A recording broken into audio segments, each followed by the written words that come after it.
Hi guys, it's Matteo and we're going to be interviewing John McDonnell today on young people, political literacy and mental health. Check it out. It's more about young people turning up and telling us what they need, really. You know, how interested they were, what was happening in their lives. We did a tour of, Jeremy Corbyn was elected 2 years ago. So for 2 years, literally, we've been on the road, doing meeting after meeting in community centres, schools, colleges, you name it, in communities, just going along, talking to people about what are the issues that they face. And what was amazing from the outset is large numbers of people turning up and saying, look, this is what life is like for us at the moment. And so we said, well, what do you want to change? And they said, well, we've got some ideas for you. Just out of curiosity, was anything mentioned around political literacy and political education? Because one of the things that we do when we engage with young people, one of the things that they often talk about is this lack of understanding and lack of political literacy in schools. You know, they want to engage, they are hungry for it, but we just don't have any of this education in schools. And I was wondering what your views are on that, is it time now, with all this engagement, that we should have some sort of political education in schools? Two things that came out of all the discussions we've had. First of all, we're under the cosh at schools. It's teaching to the test. It's all about getting those exam grades, that sort of thing. The pressure in sixth forms in particular is immense, but even below that too. That's the first thing. It squeezes other things out. Secondly, it's not in the curriculum, so therefore it just isn't happening in some schools as well. So the two things we were saying is that we've got to think about a much broader education now. First of all, properly resourcing education, so we've got the teachers there with the right qualification that can do it. But also, you've got to have a much broader education that isn't just about those exam grades. They are important, but you've got to demonstrate a much rounder character, and part of that is political understanding as well. So that's why one of the issues for us as well is we've been raising this issue about you've got to have sort of political literacy within the national curriculum. In that way, there will be some focus on it, and the resources will be applied to it. And just taking away from that for a second, I want to talk a little bit about mental health, because it is an issue, and it is a growing issue. People's mental health is somewhat deteriorating, that this is becoming a crisis. Do you think it's because of our economic model or capitalism itself that's causing this, or is there another reason behind why there are more and more people coming out with mental health issues? There's a tragic rise in mental health issues. One of the factors, I think, is the economic system. It isn't everything. There's a whole series of issues about relationships, etc. But it has to be taken into account, the factor. I give the examples from my own community.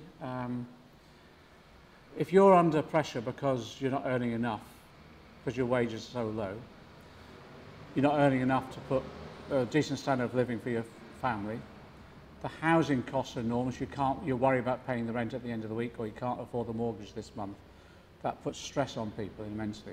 So there's a real issue about low pay. That's the first thing. The second thing as well, and it's linked to low pay as well, I believe that you can tackle low pay by making sure that you have a proper trade union organisation, you have a trade union to speak up for you, negotiate on your behalf through collective bargaining, secure decent pay, secure your share in the prosperity of your company or whatever service you're in. If you don't have strong trade unions, you also have the ability, therefore, of managers to put pressure on staff as well, individual employees, and that can result in victimisation and bullying, etc. So that whole issue around how you're treated at work is quite important.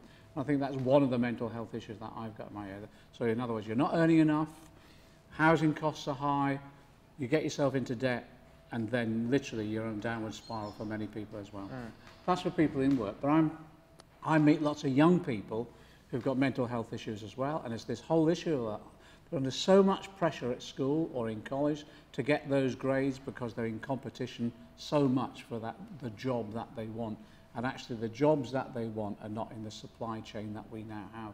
So you can see how the economic model is not working for people, and that results in all sorts of effects, some of which is stress, pressure, mental health problems, and some of them are tragedies. One other factor I just want to throw in. One of the issues in my area that's been a real problem, I represent working class, multicultural community on the west of London. The benefit cuts that have come through on austerity, particularly for disabled people, have pushed people over the edge, really have. I help found and work with a group called Disabled People Against the Cuts. We've been pressurising the government to try and at least monitor what's going on and the implication of the cuts, particularly for disabled people. And we've had large numbers of suicides. One report came out with something like over 500 suicides associated with the benefit cuts that have gone on. We asked the government to monitor coroner's reports, which linked a suicide with some element of the cuts in terms of the benefit cuts in particular. That they do it privately, but they don't publish them. So one of our campaigns... I was going to say, was that made public? No, one of our campaigns, it was called we did a petition that was over 125,000 people. We got a debate in Parliament. Part of the campaign was to put pressure on government to do it. They still haven't done it. When we go into government, we've given an undertaking. We want full openness and transparency. Every measure we introduce, we want to make sure we calculate the impact, social impact, as well as the economic impact. And in that way, you can see whether it's working or not. But on the mental health issues of people on benefits, particularly with regard to disabled people and work capability assessment, I think has been brutal. Just lastly, I mean, from sort of an outsider's point, it sort of seems that you guys are trying to take on the establishment, which is sort of a hell of a job in itself.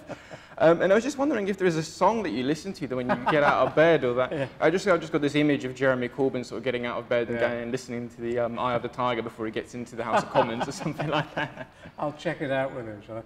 I mean, we are taking on the establishment. We are really. That's the reality. We want to change the world.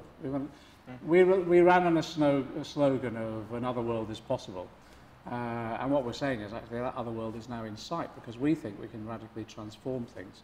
Not we as individuals, but we as a movement overall. And I keep saying to people, if we get elected into government, which I'm confident we will be, when we go into government, all of us go to government. The whole of our movement goes into government then. So that is people's hope. At Labour Party conference, they always ask you, when you finish your speech, what song do you want played at the end? Oh, okay. And I picked Bob Marley and the Wailers, which is Stand Up, Rise Up, Stand Up for Your Rights. Yeah? And the reason I picked that, well, it is, and I go back a long way with Bob Marley, and I can remember when he was alive, but the reason I picked that is because on a lot of picket lines now, they play that song. Yeah? And I was on the Barts picket line, the hospital strikers, and these are a large number of women in particular, very low pay, a lot of Afro-Caribbean women and all the rest of it. After I spoke on the picket line, they played that song, and then we had a demonstration, but it wasn't the usual march. We danced around the picket line to this song, and I'm an atrocious dancer, but they were brilliant. So yeah. I'm sure there are clips on YouTube that we can find. I hope they're hidden, but yeah, Bob Marley.